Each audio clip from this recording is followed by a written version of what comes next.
social responsibility and stakeholder engagement, which will focus on balancing the interest of stakeholders in operations, ensuring worker safety, promoting a culture of health and well-being, empowering local communities, stakeholder engagement, building strong community relations. So our moderator for this session is going to be, please welcome with me, Mr. Kaushal K Vaishnav, energy expert.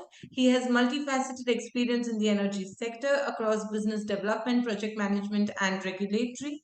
He is currently working across the energy and infrastructure segments. He has been involved in EPC as well as consulting projects of national and international repute, working largely across state and central government entities. He has also worked with Fortune 500 companies on multiple projects based in Asia, Africa, and the Middle East. Thank you, Mr. Kaushal, for joining us and introducing our eminent speakers who would be joining in with this session. As I take your name, please switch on your videos and I would be introducing you with a brief profile. First, please welcome Mr. Anupam Nidhi, Head Corporate Social Responsibility, Hindustan Zinc, a Vedanta Group company. Ms. Anupam currently heads the Corporate Social Responsibility at Hindustan Zinc Limited, a Vedanta Group company. She has her earlier stint, she has held leadership positions in CSR and played pivotal role in corporate, that is Siemens India and Reliance Group, and development sector organizations of repute like Lead India and Seva. She has been managing and leading roles for the past 22 years and more than that. Currently based in Udaipur, she has experience in both the corporate and development sectors with roles spanning from advisory, strategic planning, and execution. She has been recognized as a leader for her contributions in the sphere of CSR and sustainability at various platforms. She has also won the Indian CSR Woman Leader by India CSR and awarded the Emerging Leader by ASSOCHAM India. Welcome, ma'am, and thank you for joining us. I will move on to introducing our next speaker on this session, Dr. Dheeraj Verma, Global HSE and Sustainability Operating System, High Voltage Business, Hitachi Energy Industries.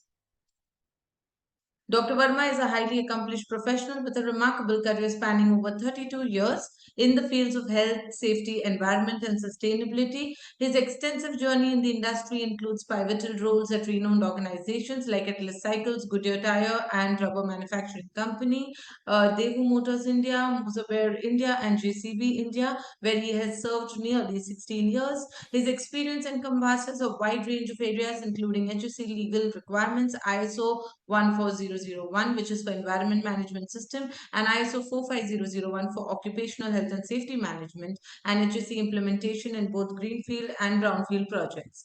Driven by a commitment to excellence, he has conducted HSE training audits and documentation, consistently upholding international standards in his impactful career. Thank you for joining us, and I will move on to announcing our next and last speaker for this session, Mr. Pankaj Kumar, Group Head Environment and CSR, PPGCL Prayagraj, and Integrated Environment and Sustainability Professional with more than 19 years of experience spanning various industries, including chemical, cement, mining, chemical explosives, alumina refinery, and thermal power plants. To begin with, we will have Ms. Anupam make her presentation first, followed by Dr. Verma and Mr. Kumar. Mr. Kaushal, requesting you to take the lead from here, and we would in totality end this session by 1:30. Over to you. Thank you. Thank you so much, Riyal. Mr. Vaishnav, we are unable to see you. Just a moment.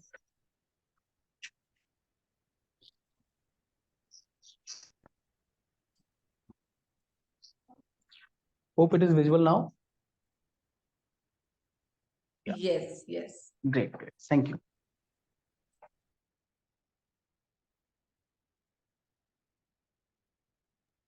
Ms. Anupam, I'm also giving you the share screen access so that you could start with sharing your screen. But yes, Mr. Vaishnav, over to you to set the tone.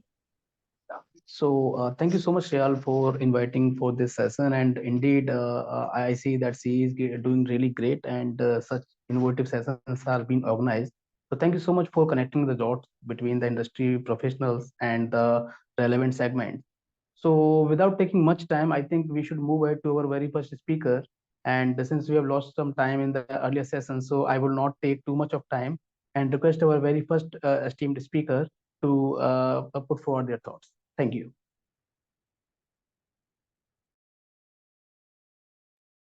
You are on mute, Ms. Nidhi. Thank you, Mr. Vaishnav, for giving me the opportunity to speak first. Very quickly, I'll just share my screen. As I do, I'll just one sec.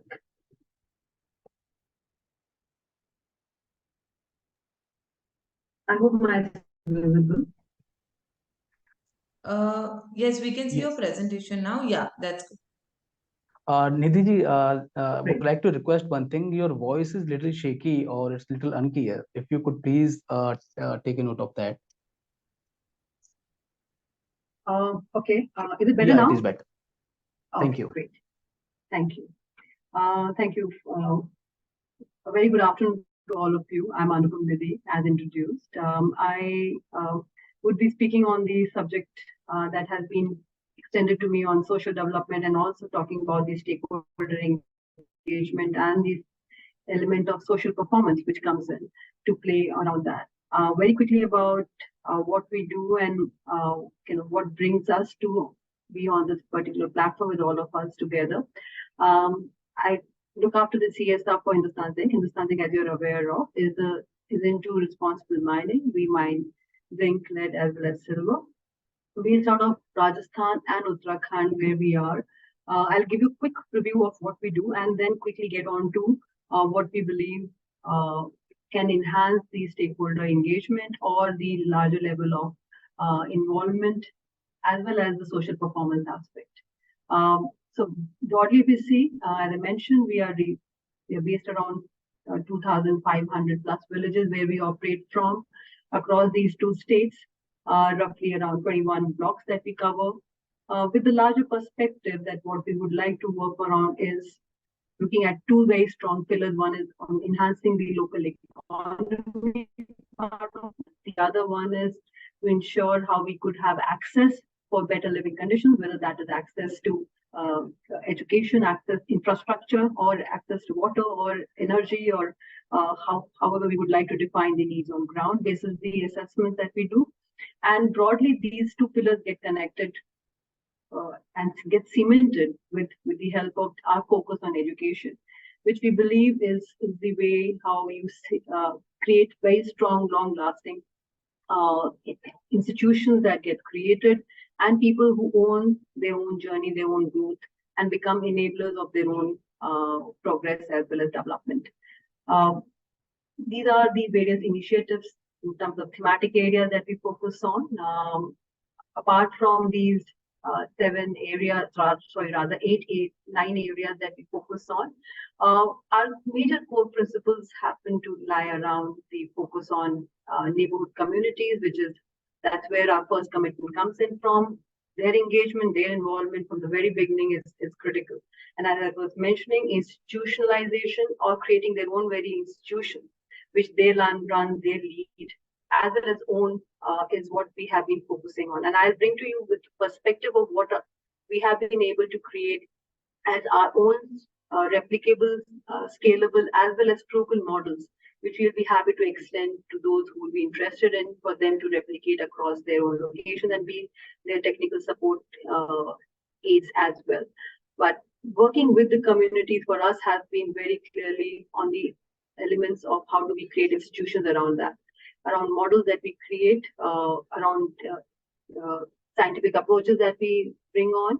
But ownership is what we believe is very critical when we work on, while our programs remain impact centric or we work with various local partners. And definitely our partnership ensures that we are across all our programs that we are on, we engage with the government machinery pretty much.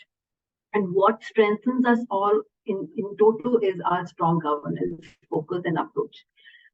Maybe if time permits, I'll share a little bit more about that. But the larger approach is how do we, even before envisaging a program or an initiative, work with the communities to understand, identify their needs. And for that, as an organization, we take for every initiation of our initiative, there has to be a baseline Every year, when the program gets implemented, the baseline has to be redone, midline as well as endline has to be done, and the basis of the endline becomes the input to the next year's initiatives.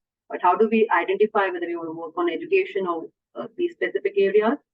That comes in from an external initiative that we do with third party to define what would be the community-wide needs, how deep that would be, and how do we create those sustaining engagements with them. And of course, with looking at the impact assessment, we also look at perception studies to understand how strongly the community feels that we are engaged with them. Are we in alignment with what their expectations were initially? And how these strong community connects can be sustained and ownership will be driven back to the community per se. These are the pillars that I was speaking to you about, the quality of life, which basically comes in into our model village creation element. Broadly, all of these subsets form into a model creation aspect. We have a target by 2027. We shall reach out to 67 such villages, which shall be announced and termed as the model villages in the state of Rajasthan across the seven districts where we are operating. Pretty much our focus has been on quality healthcare, water, because we are in majorly Rajasthan, looking at other aspects, including environmental element. How do we synergize and bring in the tenets of ESG or the larger goals, Indian development goals, into all of our programs, apart from focusing on safety as well, which is do no harm, which becomes our first ethos as an organization. What works inside, we extend that to the communities outside as well. Economic well-being is more so towards looking at the youth and creating market-linked employment for farmers, women, and on that platform that we have created with youth farmers or the women, we work on micro enterprises. We currently have women as well as our farmers establish their own companies. They have 3 brands of their own. They have their own marketing company, and they have their own board running these initiatives with support from entities like ours as well as our partners. But as I mentioned, our focus clearly lies on creating institutions and strengthening those grassroots institutions as well. And what, as I mentioned, was cementing would be the education, and our investments in education nearly ranges between 25 to 30% of our investments, because that's where we feel we are opening the windows of opportunity for people, for them to take ownership of their own growth and their own development. These are broadly the programs that we've run. I won't get into it, but the model that I want to give to you is, and where I want to present to you how we have been able to successfully create such institutions led by people, and the very fact that they are imbibing the elements not just of the SDGs, but also looking at the Indian development goals, as well as the call that our Prime Minister made by 30% reservation in the parliament for women. Our farmer producer companies, which are part of this particular initiative, 5 of them across the 5 districts of Rajasthan, they have already imbibed that, and as part of their AGMs, which were held last week itself, all across these FPOs, 30% of their board members are women members, not just for position, but for action as well. We have over 2,000 plus women stakeholders out of the 5,000 that we have as a membership of the farmer producer companies. The larger focus has been to strengthen the farmers, not just with the agronomical practices or the animal husbandry practices in a scientifically driven manner, but also to slowly, gradually take them away from highly intensive, resource-intensive cropping patterns or crops itself, and slowly migrate them, ensure that there is a change in the cropping pattern for those which are far more resilient crops, as well as low intensive when it comes to the natural resources. As I mentioned, there are multiple things that I can speak about, but what I would like to bring on is these 5 FPOs are farmer producer companies of a difference. We just don't look at one single crop here. We look at multiple crops. We also have, apart from the input-output shops and the network and the grooming leadership element, we're also been creating aspects related to how can they get into a market outreach. Hence, a market has, as a marketing company has been formed. There has been a micro enterprise which has been linked to two of these farmer producer companies. Couple of them are in the other three market fields. And one of them is a dairy production center that we have in Udaipur. Attached to that, we are setting up a center of excellence on animal husbandry, talking about climate strong practices, as well as talking about a complete circular economy in terms of how a small farmer with indigenous breeds can actually create many more means of not just earning their livelihood, but also to ensure that they're able to lead the whole process in a more cyclical manner rather than struggling on that particular front, and how that could become a network for the larger ecosystem to work. So villages per se are being taken, and that revolution is being brought at the village level and not just at a family level alone. And we have had various other investments that we are making on clean milk production. So there is an element of clean milk production, which is the behavior change aspect in the families, making them go through the whole life cycle of how they can potentially adopt better practices around through the center of excellence, which is the lighthouse. And the milk that is getting collected is coming to the farmers in the dairy production center. And the revenues you can definitely see by yourself in terms of 3.38 crores was the revenue that they had last year, and with the capital deployment of 1.14 crores. So what we are trying to create is very strong, sustainable communities here. Sakhi is another example that the woman power. We started with like many others in the microfinance space, but over a period of when they achieved their own higher aspirations, we all went back and rethought about our initiatives and the way we were running. So while microfinance is great, we needed to ensure that there is sustainable income with these women. There's empowerment of those women. So we are doing a lot of cadre development. I'll come back to that softer side in a while. But on the institutionalization side, apart from they being their own federations, they now have a company of their own, Sakhi Utpadan Samiti and MSME, that also gets connected to a marketing organization, which is at the helm, which looks at all the products and services that get manufactured across our CSI initiatives. Currently, our women have 14 production centers, and they range from textiles to edibles, and they have their own brands. Upaya, which is their textile brand. They own their edible brand called Daichi, and they are making pickles, spices, pulses, namkeens, and many more that they plan to. They further led on to the whole element of bringing in other like-minded smaller groups of women and many others to come onto their platform and help them with their marketing aspect. So what they're trying to do is not just operate their own production centers, but also to support many like-minded women or women groups in helping them sell their products. So what they are extending as a return to these women from other groups or institutions are the capability of packaging, the capability of quality, as well as the supply chain. And that's where what we would like to establish is it's not just about CSR, it's not just a tool to extend the social responsibility from a corporate side, but it is also a very strong tool for strengthening the larger economy, and also to strengthen these people, to give them a vision of their own and support them in making those not just a strategic CSR, but a systemic CSR per se. While on the softer side of it, yes, you would appreciate the very fact that these are women with, as in, if you really look at the socio-cultural elements, is something that they fight for every day.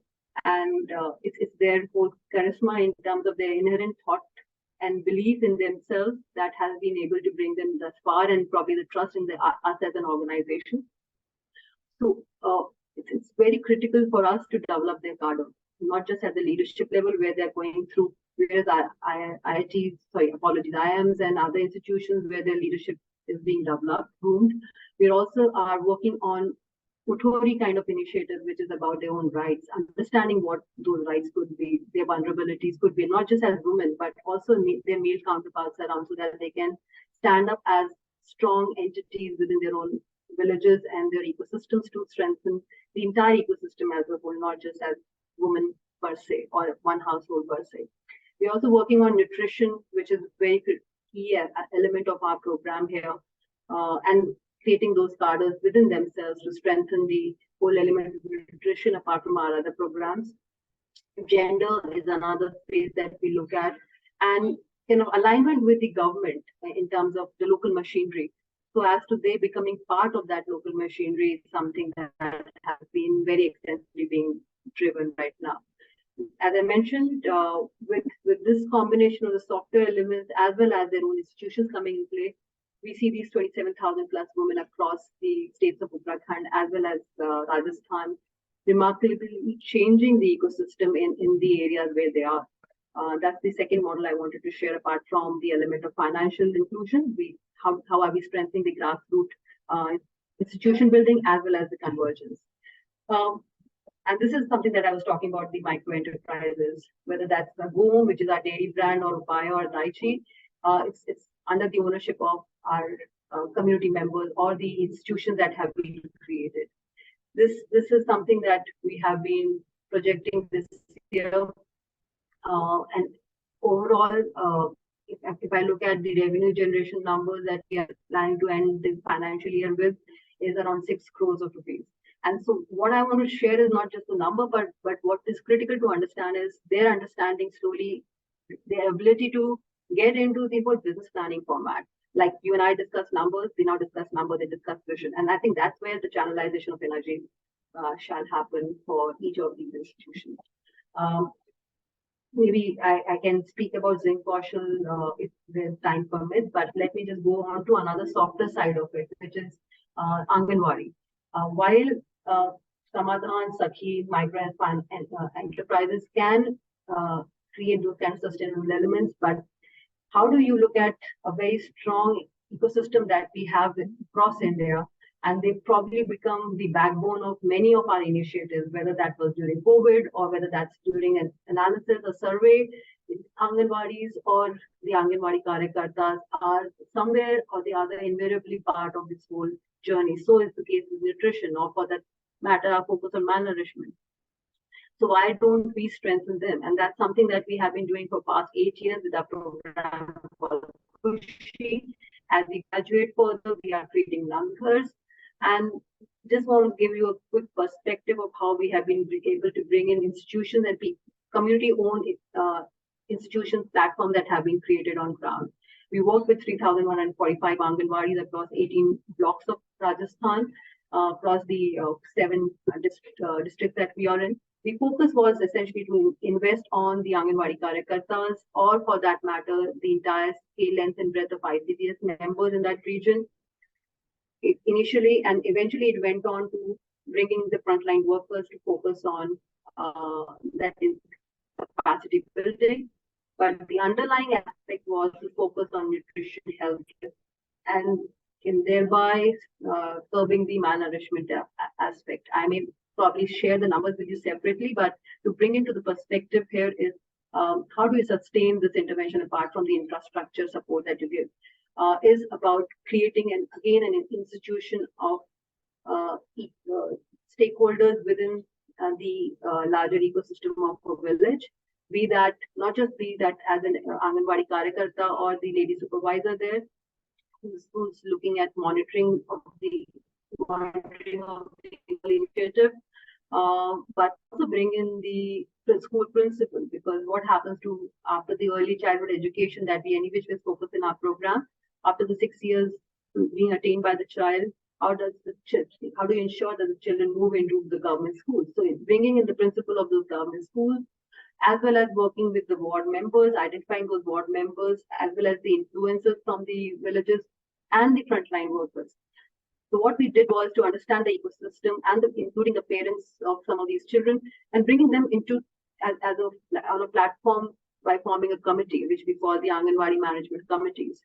We had initiated this almost like 3 years back, and this is something which is working wonderfully across our 3,000 plus Anganwadis, where they become the owners of their own Anganwadis, and how they would like to drive their Anganwadis for the best benefit coming out of it for their own children and the future of India.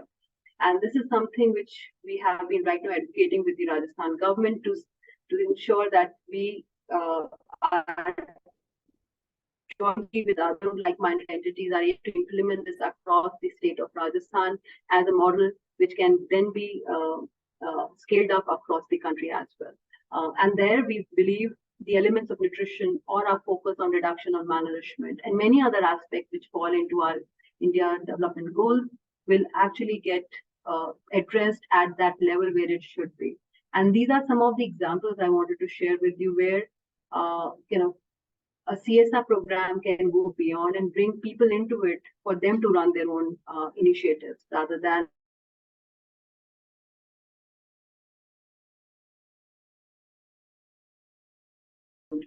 as well.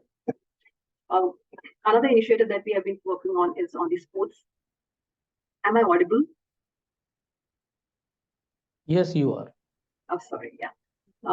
So sports is another initiative that we have been working on to bring in the young minds along with our skilling initiative. Maybe let me come to the main perspective right away. And that's about how could you do that? As in, if CSR alone is responsible and accountable for, looking at the larger engagement part of the social engagement element? Clearly, no. Because apart from the social development aspect, the stakeholders have other areas of they gravitate towards other concerns as well. And hence, if you really read the slide from right to left, some of the concerns that I've listed down probably would be potential concerns for many of us as corporates or as entities out there, whether that's a impact of water or loss of assets. We said the R&R part of it or the pollution element, which clearly talks about the whole do no harm element, and that talks about in the perspective of management. Same when you look into the larger aspect of trusting and respectful relationship, the whole element is of creating such relationship is to be heard, to be able to respond, and to be able to communicate the transparency, the flow being not just one-sided but from both the sides. And generally one can gets to hear about limited access or engagement, information not being there, or the grievances which have been raised, concerns which have been raised but not resolved, or commitments made but not met. And similarly, when we talk about impact, and we all do our impact assessment, but how transparent and how fair are we when we go beyond just our CSI initiatives in terms of how the economy is also growing along with us, whether that's about through local procurement or employment or our employment element as well, or access to unfair employment, as we would say, bringing in the equity element into the system, and of course the CSI initiatives. With management, do no harm, or the trusting relationships, or the fair and transparent impact elements is something which comprises of social performance. But what social performance is? Social performance, if you really look at under do no harm, is on the entire operational management of our initiatives within the four walls, as well as outside the four walls. The whole element of HSC, or for that matter, the regulatory compliance. Fair and transparent, as I mentioned, apart from the employment and the procurement locally, it's also about livelihood consideration, whether that's about within your ecosystem or business partners, or for that matter, including the CSR spectrum as well. And trusting relationships is majorly around how strong is the stakeholder engagement, what kind of platforms do you have, and how transparent are you when engaging with the people, and how responsive are you to respond back to their grievances, or for that matter, their inputs, and how strong is your relationship with each of those stakeholders, whether that's community, whether that's elected members at locally, or whether that's administration or politically driven entities, whosoever, howsoever you define your ecosystem or stakeholder group. Where I want to bring on the perspective for our discussion today is CSR is one only spectrum, but what makes us focus on our social performance as an organization, the business and society approach, as we say, comes in with our stakeholder engagement practices, or for that matter, our focus on land civil project and for regulatory compliance, and many of those that I just speak to you, HR practices, and all the larger communications. How do we communicate to people across our stakeholders, and how transparent are we on that? So that's what defines what we are. And at Vedanta, Hindustan Zinc, if you really look at our ESG focus, our focus on transforming for good, we have divided our focus on ESG across three pillars. Of course, transforming communities become a paramount, but also looking at transforming the planet and transforming the workplace. As we all were debating earlier, as I'm sure during the day we shall further, the net carbon element or net zero element will only come in with the fact that we all contribute in our own small and bigger ways, from 3,600 gigawatt to 11,000 plus gigawatt. If we have to get onto renewable energy, then it requires many more hands and hearts to come together and do the execution. But to stick on to my point in this discussion today is, if you look at the first pillar of transforming communities, the first three aims is all on social. And the very first aim of ours, which is responsible business decisions based around community welfare, talks about our relationships with the community, our platforms, touch points, engagement, as well as the ability to hear and respond to our communities and be proactive in our responses is what it talks about. Each of our business units across our businesses focus on responding to this aim one across various indicators that we have earmarked for ourselves to ensure that we are able to not just do our CSI initiatives on ground, but as a business per se, look at some of those concerns which probably bases the business that we would be in, or our relationship or the community that we are in, or the stakeholder space that we are in. We are able to create the best possible platform for us to engage with each other in a more planned manner, in a more oriented and impact-oriented manner. So that's basically where I wanted to rest my thoughts. And if there are questions, I'll be happy to respond. Thank you. Thank you so much. Thank you so much, Ms. Anupam Nidhi, for that presentation. Mr. Kaushal, any questions for Ms. Nidhi? We could just take it up now. Yeah, sure. So I think I'll ask one or two basic questions depending on the time. So, Nidhi, thank you so much for giving the brief idea about the CSR activities at your company, and I think we are really doing good. So, with large entities, I think the large responsibility also lies. And when we are doing some good work on the CSR side, I would like to understand how the strategy of your social works, basically the CSR part, is evolving with time and how it is adapting the new changes from the ESG perspective. Right. So if you're just specifically talking about ESG, maybe let me bring in one more perspective, how we have been evolving on time, as I was sharing with you, Mr. Vaishnav, that we have been working on engaging with the communities and strengthening the communities to create their own institutions. So that's something that from an and just an enabler to somewhere, or just doing a strategic CSR to a more systemic CSR, where you focus on creating those institutions, the seeds of development itself within the community, and extend that element of, if I may say, execution to the people themselves and support them at the back end is something that we have been clearly working towards and investing our investments towards.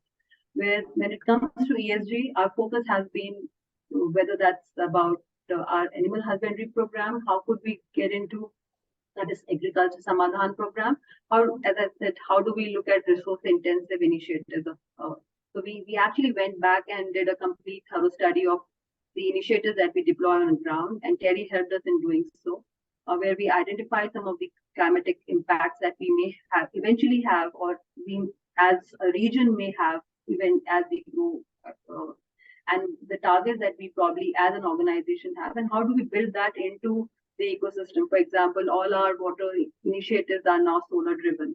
So that way we are aligning to ESG on the environmental side, and of course governance as an organization. Mr. Vaishnav, we have been very strong on in terms of uh, governance on the very front of course, the first line of command comes by us as individuals leading this front, but we have and we have set of auditors who audit us 24/7 through the year on our programs, not just financially, but on our program quality and the delivery of our programs, and how do we align with the larger ethos of not just our company, but the CSR element and also the scientific aspects of environmental elements as well. So I think that plus our focus on the whole business society approach, as well as the elements on how do we look at not just the impact, but the uh, we may now, now we don't call it SROI. There are other elements, but majorly this social return on investments that can be brought to the community at large, which the community feels that they are extending to us. I think we are extending to them through these initiatives, or we are jointly implementing along with them. I guess it's about the shift from just doing an initiative, whereas putting in the accountability as well as the ownership back to the communities, and also grooming ourselves within the ESG way is something that we have been extensively working on. I hope I responded to the question. Yeah, no, I mean, thank you so much, Nidhi ji, for responding that way, because my simple ask, or in fact, the industry look forward to the leaders in that way, because with larger groups, definitely they set the path forward. And when strategy for the CSR is evolving, ESG is taking place, so conventional ways might not be enough to do the good part. So that is the reason the question took place, and definitely thank you so much for answering that part. And I'm sure when the ESG reporting standards are coming place, definitely these things will be reflecting in the results also. So Yes. thank you so much for highlighting that part. Thank you so much, Mr. Thank you. Thank you. So yeah, thank you so much, Nidhi ji, once again on behalf of CE for taking this session and taking out some time and sharing your insights with our attendees. And thank you so much, and have a great day. I would now move towards the next session with, shall correct me if I am wrong, I think it is with Mr. Pankaj. Dr. Verma will be doing the next presentation, Okay, and Mr. then we Dheeraj would Verma. have Mr. Kumar. Yes. Okay. So I welcome Mr. Dheeraj on board, and sir, thank you so much for joining us today. And without taking much time, I would pass on the mic and stage to you. So all over to you, sir. Thank you. Dr. Thank Verma, you. I've given you the rights to share your screen. If you Yeah. could. Yes. Thank you so much, Mr. Kaushal, and the Council of Enviro Excellence for giving me this opportunity to speak on the subject. But let me share my screen first. Mhm. I hope the screen is visible now. Yes, we can see it. Yes, you could continue. Yeah. Yeah. So good morning, good afternoon. So thanks for giving me this opportunity. I would be a bit quick because we have to see the time as well. And we are going to talk about the topic which is on ensuring worker safety and promoting a culture of health and well-being. So this is something we call it as, when we talk about the health, safety and well-being, it is something we call it as a license to operate, and promoting the culture of safety, health, and well-being is very much important and crucial at the present day. So I come from the company called as Hitachi Energy, and just a quick introduction about the Hitachi. It is a global technology leader serving in the customers of the utility industry and the infrastructure sectors. And you can see that Hitachi Energy has installed base of more than 140 countries, headquartered in Switzerland, employs more than 40,000 people, and generates a business volume of approximately 10 billion US dollars. And these are the products. And because this topic is on the power generation, so Hitachi Energy is very much into, after the power generation, the power transmissions at the electrical substations, the presence of the Hitachi Energy in transmitting the high voltage of the electricity. So different type of products which Hitachi Energy makes into, and we straight away go to the topic for the discussion today so that it can benefit the participants. We will speak about how we can influence in creating a positive safety and the well-being culture. What could be the enablers, what actions we can take to improve the culture, and also how ultimately how do we assess at what level of cultural maturity we are. So if we see, if we talk about the subject itself, when it, so it begins, people follow what the top management desires them to do. So something it is very much important as a culture.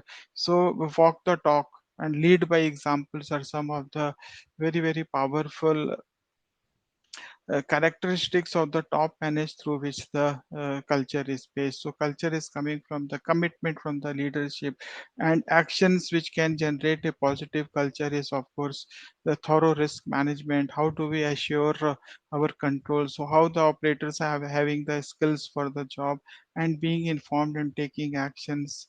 Learning from the experience for which the incidents have held. Employee engagement is crucial. Governance and review, and of course the global standards are important when we talk about the improving the culture, creating a positive culture.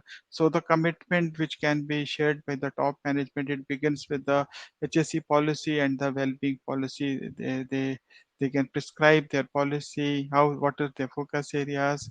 Then we can have the HSE sustainability, well-being objectives and targets which are measurable.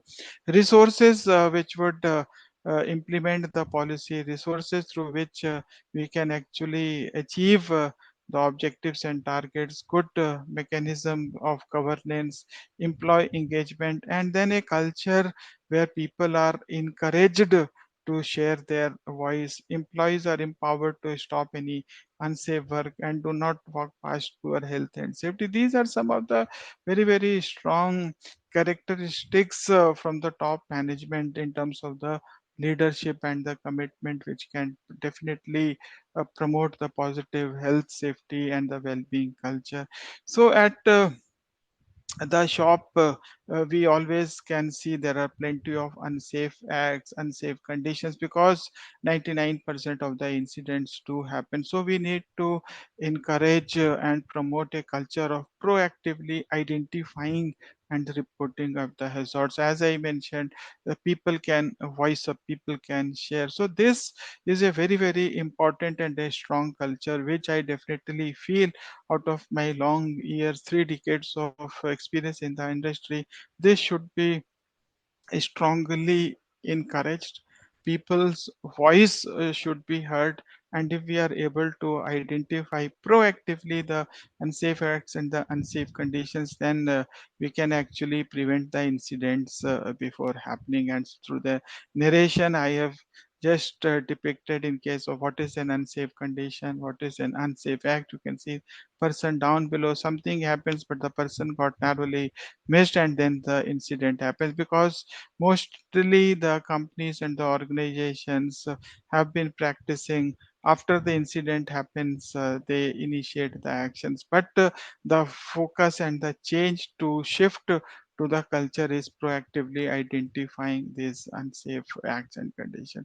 Another very very strong tool, the backbone for creating the positive and promoting the culture, is through the risk assessments. The better the risk assessment, thorough the risk assessment, definitely our incidents, the rate of incidents would gradually go down. So we need to identify in our processes what are the significant risks, and how do we control the significant risk by way of implementing the improvement projects from elimination, substitution, engineering controls. Then through the administrative controls, formulating the SOPs, giving the trainings on the hazards which are there, what are the control measures.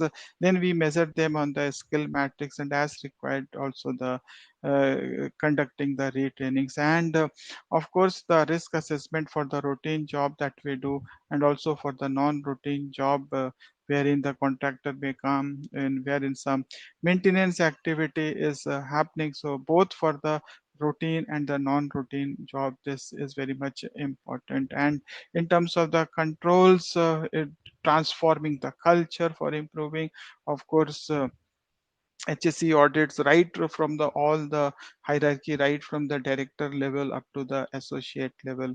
We can promote and encourage the cross audits between the sites, between the departments, then different site audits in terms of the hazards, electrical lockout, on the different themes. We can encourage and promote the audits. Process validation, we have done the risk assessment, we have formulated the SOP whether people are working as per the requirement or not. Then in terms of the regulatory compliance, it is very much important to promote a culture of zero tolerance towards the legal non-compliance. Then again, very important steps is skills for the job. New job, what is the methodology of how the new operators will join, how they will be inducted on the job, then what are the significant risks, what are the significant impacts, SOPs, training plan, calendar. So these are all very much important. And then being informed what is the progress, what is the status on the objectives and targets, governance review mechanism. So safety, so the different type of initiatives can be taken into in case the incident happens. How do we learn from the incident which has happened? How do we share the best practice? This is very much important. Employee engagement and behavior, as I mentioned, is very much important. And as a culture, a very, very strong tool is to do the pre-check before the start of work. Employees are empowered to initiate any stop call wait if they find something which could result into an incident. Kaizens are a strong tool for promoting the safety culture, recognizing the safe behavior, including the spot recognition, displays, campaigns. They all help in enhancing the safety culture. Then the governance is very much important in terms of the governance mechanism, what we have at the board level, at the site level, and then of course at the departmental level as well. So in terms of the audits, legal audits, these are also very much a strong tool for the governance and the review mechanisms. And also it is a good practice to implement the standards of environmental and the occupational health and safety management system.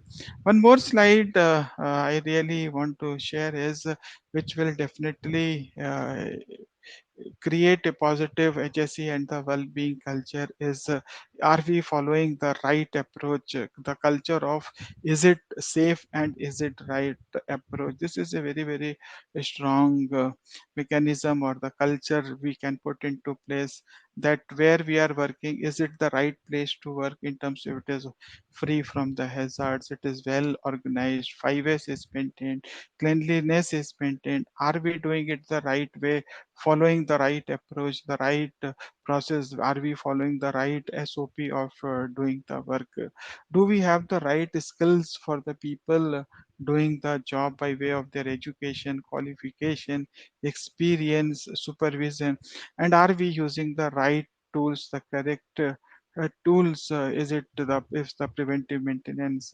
happening, do we have the required and the correct set of tools, the pre-check has been done. So this approach is very, very highly recommended approach, which we call it, is it safe and is it right approach. If we practice this, definitely I am sure the culture we are going to talk about is going to improve. Then and the last we have about the health and well-being, how we can improve the focus on the health and well-being, or the culture can be for the health and well-being can be improved is through the employee assistance program, a very, very powerful tool which is being practiced. Through this, we can have stress management campaigns, health campaigns, sessions on lifestyle disorder management, sessions on nutrition. Do we have the gyms and the playing facility? Hygiene monitoring as per the material safety data sheet, as per the regulatory requirements. Do we have the right potable water supply, clean dining space, restrooms, locker rooms, washing facilities, uh, uh, prevention and on the no smoking and the tobacco addiction, ventilation, lux level, injury treatment, medical examinations and insurance scheme, and then of course promoting the work-life balance, detachment from work during non-working hours. As a culture, do we encourage and promote this? So these are some of the things we can definitely uh, implement, encourage for improving the safety culture. And how do we monitor what at what level of the culture we are, how we are progressing, how we are maturing in terms of the safety culture is of course given and demonstrated by this Bradley curve, and where the reaction is where our approach is reactive. That means we do the things after the incident has happened. Then you can see if we are at this approach, the incident rates or the injury rates would also be high. Then where we have the culture of dependency, where for the safety we are dependent upon the supervisor. That supervisor will come and correct the unsafe condition, guide the uh, operator working. Through this approach, if it is there, although the incidents will go down, but it is still at the second level of maturity. And then where people are have been given trained, people are assessed, people have understood the risk and they can work on their own. This is called at the self level, and this is the independent level of the maturity.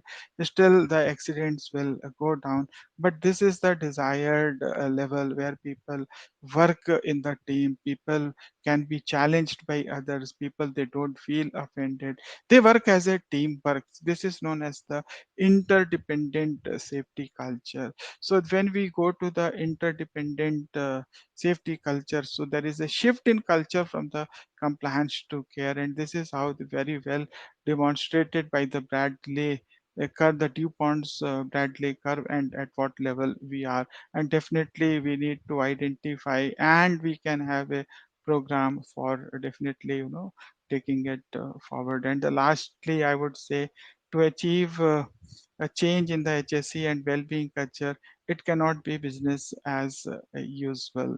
So this is something we always have to remember, that the way we are doing it cannot be business as usual, and we need to change the way we are uh, working.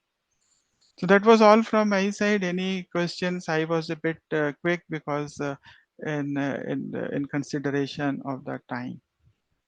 Thank you, Dr. Verma. What we could probably do is have Mr. Kumar also make his presentation, and then we could, take questions from Mr. Kaushal for both of you.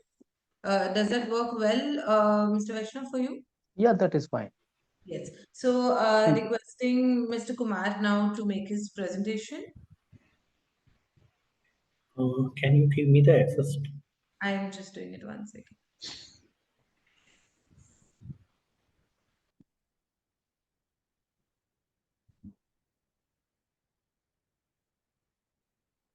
Yes, you should.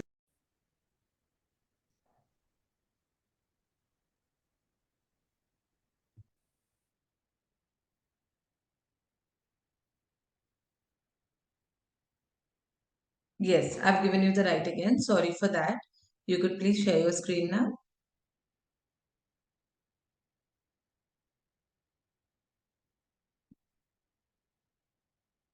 Yes, you could go to the slideshow mode.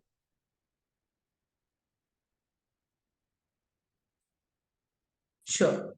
And you are on mute, sir. You'll need to unmute, please. Sorry. So is the slide visible and I'm audible now? Yes, you are. So thank you, Kaushal and COE for having me over here. So I'm Pankaj Kumar, Group Head Environment and CSR. So Prayagraj Power Generation Company Limited is a 3 into 660 megawatt thermal power plant at Prayagraj. And PPGCL was a stressed asset. It was commissioned in 2016 and 17. And further, it was taken over by Renaissance Power Ventures in December 2019. Currently, the plant is being operated by Tata Power.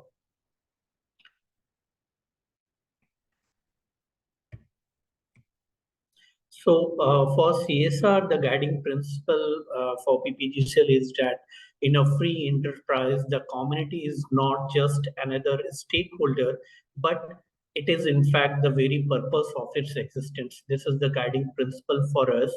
And with these principles, our vision is to enable education and livelihood in a manner that makes target communities future ready. So our the thematic areas for CSR in the surrounding community is under education, health and sanitation, employability and employment, entrepreneurship, and social and financial inclusion. So these are the 5 thematic areas where we are doing our CSR interventions. So all our CSR interventions, it is linked with SDG, and it is linked with SDG number 1, 2, 3, 4, 6, 7, 8, and 13 and 17. So what this project was, as I said earlier, it was taken over in 2019, December 2019. So once we take over this project, we first conducted a need-based assessment, which our partner Allahabad University, to identify the needs of the communities. And during this process, we encourage the community people to participate in the survey, give their views, and in this way we identify the need of the community. What are the economic status, what is the existing capacity, what are the resources available, and the view of the opinion leaders. This act as a platform to plan your whole programs, and you will get support from the community also in taking this program forward. So the needs which we identified, which comes from the need-based assessment, we can group it under the 4 headings: employability and skill development, education, health and sanitation, and social and financial inclusion. This is the need-based assessment survey which was conducted, some of the pictorial representation of the need-based assessment. So education, we have established a school over here, and this school has been handed over to DAV CMC, and they are managing the school. And presently, we are catering the the requirements, education requirements of the 400 surrounding community students, and we are providing subsidy to the community students. Apart from that, the financial and infrastructure support we are providing to the school, and smart classes, drinking water facility, computer lab, science lab, sports music items, provisions of the safety fire protection systems, and the open gallery fencings, desk chair. This has been provided. Further, linking our education program and to include the sustainability part. In that, we have installed a rooftop solar of 204 kilowatt on the roof of our school building, and the school is now solar powered completely. This is the building of the school, and the rooftop solar, computer classes, and the smart board which we have established. This is the science lab which has been established, and the fire protection systems, drinking water system which we have provided for the school. Under health and sanitation, we have established a hospital over here, and presently we are catering the OPD facility with the diagnostic systems like pathology, ECG, X-ray, and some external consultants are also coming over here for the health services. During the COVID period also, we have partnered with IAHP and Doctors for You for the vaccination programs. And during that period, we have provided the vaccination to 68,000 people in UP and around 40,000 in Prayagraj villages. Further, we have installed a rooftop solar of 61 kilowatt on our hospital building. So our hospital is now also running on solar powered, and this is presently we are running only during the daytime. This is the hospital building, the OPD facilities and the equipments which we have installed over there in the rooftop solar system. This is the initiatives which we have taken during the COVID period. Under the skill building program, we have tied up with National Skill Development Corporation, NGO Safe and Headed High. They are doing the skill building for our youths, for women. And till date, we have completed around 450 youths under solar panel, handset repairing, LED repairing, and we have a tied up with NSTC and their training partners to not only give the training to the youths, but also have a provision to place them. So in the very first batch, 184 youths have already been placed, and they are joining in phases in the mobile repairing companies, and some of them have opened their own businesses also. Wherever we are doing the skill building programs, either for the youths and or for the women group, we have kept a provision to have a sustainable livelihood provision under that. So this is for our community also. Through NGO Gramin Vikas Samiti, we have installed a fly ash brick unit near to our plant premises, and that is the local community people have been engaged in that production unit. Presently, we are going for a formation of 25 villages, consisting of approximately 250 women will be trained, and right from the beginning, the training program as well as linking to the market for their sustainable livelihood is a part of that very program. Economic resilience program we are undertaking with our NGO partner Headed High, and this program is especially we are taking for the poor people in the surrounding community, and the family-wise program, the livelihood program will be prepared and will be taken up with the community. So we are also in process of providing 200 youths training on data entry operator, retail and office assistants through NSDC, and the same we have kept a provision of 70% placement in that also. These are some of the pictorial representative of the skill building program which we have undertaken through NSDC and our training partners. This is our women group, whom we are providing training on softwares making, stitching, and we are now some handicraft work.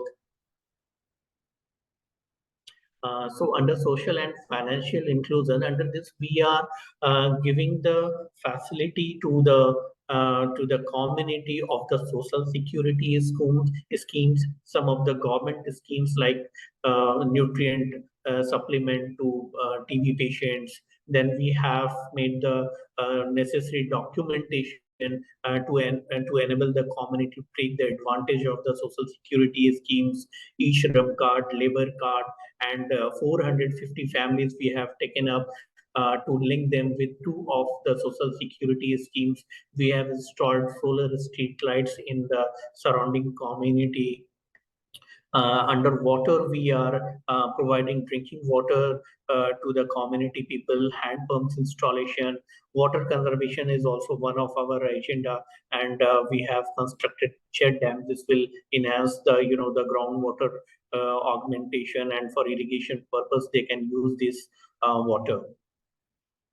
These are some of the pictorial representations of the social security schemes which we have provided in the community. This is some of the recognition which we have obtained from CSR Times and the different organizations for our CSR initiatives. So thank you. Mr. Vaishnav, requesting you to now go ahead with your Q&A with Dr. Verma and Mr. Kumar. Right, right. So thank you so much, Mr. Kumar, for giving the brief presentation, and thank you, Mr. Verma, as well. So again, I would like to come back to my earlier question, which I was asking, because see, the larger companies bear larger responsibility and set the trend. So would like to understand your perspective on the very first question which I asked to the representative from Vedanta. So what is your adoption of ESG matrices in terms of the CSR, and how it is being measured at your respective companies? So that is the one part I would like to understand.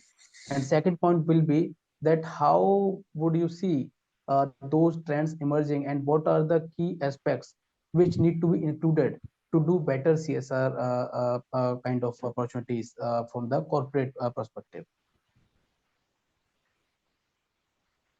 So I think first Mr. Kumar or Verma could take up this up. So shall I? Please, sir. Yeah. That is okay. So ESG, we are in our program, if you will see, we are taking care or we are planning our CSR intervention in such a way. First, the sustainability part will also be taken care of. Like in school and hospital, we are providing the education facility and the health services, but at the same time, we have ensured that the electricity which is being utilized over there, that should come through a clean energy source. Then for the water, we are also the water conservation part, we are providing the sources to because we have observed some of the issues of the groundwater depletion in the surrounding community. So that's why we have done a water conservation study of the surrounding community, and based on that report, we have taken intervention to provide the check dams in the surrounding community. We are also putting rainwater harvesting systems in the community. So in our CSR intervention, apart from the benefit the community in terms of infrastructure, in terms of the skilling, we are taking care of the environment part as well. Second thing, that the most important thing is the community needs. Whenever we are doing such surveys, we are taking feedback from the community, and this will help us to build a rapport with the community, and at the same time the participation of the community. The moment you ensure the participation of the community in your program, a feeling of ownership will will flow among the community, and they will own that project. And once they own the project, the success of that program will definitely is going to happen. And the skilling part, so what we feel that people are the you are people are not so skilled. There are opportunities in the surrounding areas. We are focusing more on the skilling of the people, and at the same time we are also providing, apart from technical training, the behavioral part also, and some motivation. We those youths who have already been placed at some of the locations, we are taking their the feedback to motivate the current batch youths, how the life of there has been changed because of this skill building program. So that gives a motivation to the other youths also, or in the community also, that yes, this program can change the our lives. So these are the some of the steps we are taking, and modifying our the intervention as well as the steps to make it more impactful. Thank you so much, Mr. Kumar, for explaining that part. So I would rather go to now Mr. Verma to ask the second part of it.